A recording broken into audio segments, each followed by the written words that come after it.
दरम्यान हिंगोलीच्या वसमत शहराजवळ महिला रुग्णालयाकडे जाणाऱ्या रस्त्यावर मोठमोठे खड्डे पडलेत आणि याच एका मोठ्या खड्ड्यामध्ये एका मालवाहू ट्रकचं चाक गेल्यानं हा ट्रक अडकून पडलाय।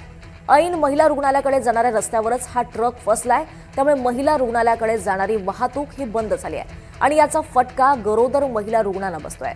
वसमत महिला रुग्णालयातून गरोदर महिलेला रेफर करून दुसऱ्या रुग्णालयात नेण्यासाठी आलेल्या रुग्णवाहिकेला फसलेल्या ट्रकमुळे रस्ता मिळत नाहीये, त्यामुळे ही रुग्णवाहिका सुद्धा जवळपास 1.5 ते 2 तासांपासून अडकून पडली आहे। खड्ड्यात अडकलेला ट्रक काढायला भर पावसात नागरिकांकडून शर्थीचे प्रयत्न करण्यात आले होते। जवळपास 2 तासानंतर हा रस्ता खुला करण्यात आलाय, मात्र नागरिकांकडून रस्त्यावर खड्डे पडल्यानं संताप व्यक्त केला जातोय।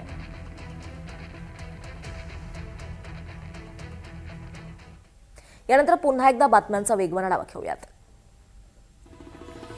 रायगड जिल्ह्यातल्या श्रीवर्धनमध्ये धोंड गली परिसरातल्या टेकडीवरून मोठी दरड कोसळली आहे। सुदैवाने यात कोणतीही जीवितहानी झाली नाही, मात्र वारंवार या भागात दरड कोसळते आहे, त्यामुळे नागरिकांमधून संताप व्यक्त होतोय।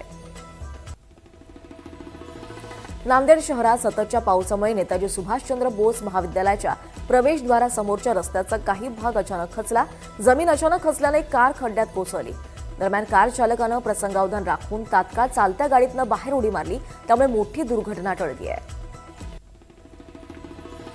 अकोला जिल्हाधिकारी कार्यालयातल्या पुरवठा विभागात पावसाचं पाणी साचल्यानं नागरिकांना मोठ्या गैरसोयीचा सामना करावा लागतोय।